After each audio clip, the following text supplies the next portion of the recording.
श्री कृष्णचंद्र भगवान की जय। श्री सद्गुरुदेव महाराज की जय। श्री शंकर भगवान की जय। श्रीनाथ भगवान की जय। तो श्रीनाथ भगवान जी की कृपा से आज श्रीनाथ जी के ही क्षेत्र में उनके सानिध्य में भगवत कथा का सौभाग्य प्राप्त हो रहा है। तो हम यहाँ उपस्थित हैं। तो अधिकांश पितृपक्ष आने वाले हैं और अधिकांश लोगों के मन में यह भाव रहता है, ये जिज्ञासा रहती है कि गया श्राद्ध करने के बाद भी क्या हमें श्राद्ध करने चाहिए अथवा नहीं करने चाहिए। तो मैं कहना चाहूँगा कि हमारे किसी भी पुराण इत्यादि शास्त्रों में ये वर्णन नहीं है कि आप गया श्राद्ध करने के बाद श्राद्ध प्रतिक्रिया को छोड़ दें। गया श्राद्ध करने के पश्चात भी श्राद्ध अवश्य करना चाहिए। हाँ, गया श्राद्ध की महिमा इतनी विस्तृत है, इतनी व्यापक है कि गया श्राद्ध की अपेक्षा माने गया श्राद्ध की तुलना किसी अन्य श्राद्ध से नहीं की जा सकती। इस दृष्टिकोण से कुछ लोग बता देते हैं भाई गया श्राद्ध से बढ़कर कोई श्राद्ध नहीं है, लेकिन इसका मतलब है कि श्राद्ध और श्राद्ध का प्रयोग कई प्रकार के श्राद्ध बताए गए हैं। पूर्वजों की मुक्ति के लिए कई प्रकार के श्राद्ध है, जिसके अंदर आता है आपका पार्वण श्राद्ध, जो श्राद्ध की तिथि में भी करने का विधान है। इस महालय श्राद्ध में विशेष रूप से महत्व है। पार्वण श्राद्ध ये कब होता है? अपने जैसे तिथि पे करते हैं हम लोग श्राद्ध, तो श्राद्ध के अंदर ये पार्वण श्राद्ध की एक विधि है। तो उसमें पिंडदान आदि भी होता है। अच्छा। और तो मातृपक्ष और पितृपक्ष दोनों पक्ष के नाम से वो पिंडदान आदि देने का विधान है। तो पार्वण श्राद्ध की एक विधि है कुल मिलाकर, है ना। तो वो करवाने का भी बड़ा महत्व है। तो हम पार्वण श्राद्ध करवा सकते हैं। एक हमारे दिल्ली में भगवान कृपा से करवाए गजत छाया श्राद्ध। गजत छाया श्राद्ध होता है, गज माने हाथी की छाया में बैठकर किया हुआ पिंडदान।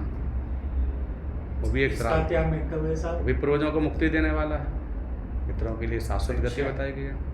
गजत छाया श्राद्ध, वो ये श्राद्ध पद्धतियों में है ये विधान। एक भरणी श्राद्ध होता है।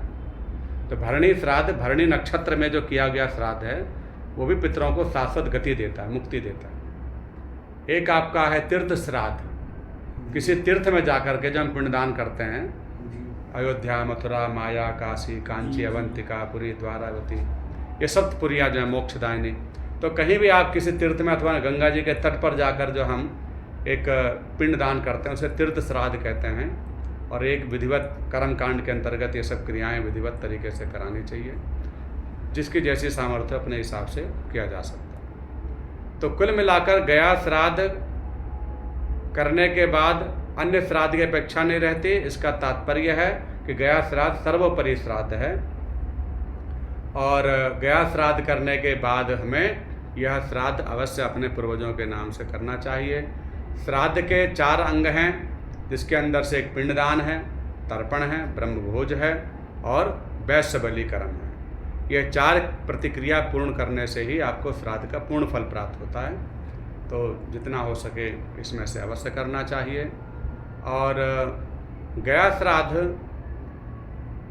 से भी बढ़कर, क्योंकि जैसे भागवत में धुंधकारी जी के प्रसंग में यह बात आई थी कि धुंधकारी ने इतने पाप किए थे कि गया श्राद्ध करने के बाद भी, जो कि सांगोपांग विधि से श्री गोकर्ण जी ने विधिवत तरीके से ही अपने भाई धुंधकारी के नाम से गया श्राद्ध किया, लेकिन फिर भी उसकी गति नहीं हुई। उसने आकर कहा कि भैया गया श्राद्ध सते नापी मुक्ति में ना भविष्यति, कि सैकड़ों गया श्राद्ध भी कर लो तो भी मेरी मुक्ति नहीं हो सकती। तो फिर कैसे हो सकती है? तो उसके लिए भागवत, तो भागवत का स्थान जो है गया श्राद्ध से बढ़कर है। तो भागवत अगर विधिवत तरीके से मूल पाठ विधि से कराई जाए तो पितरों को जो गति प्राप्त होगी उसकी तुलना गया श्राद्ध से भी नहीं हो सकती। फिर गया श्राद्ध की महिमा जितनी तुल्य महिमा बताई गई, बद्रीनाथ में एक जगह है जहाँ पर ब्रह्मा जी का सिर गिरा था, कपाल मोचन तीर्थ।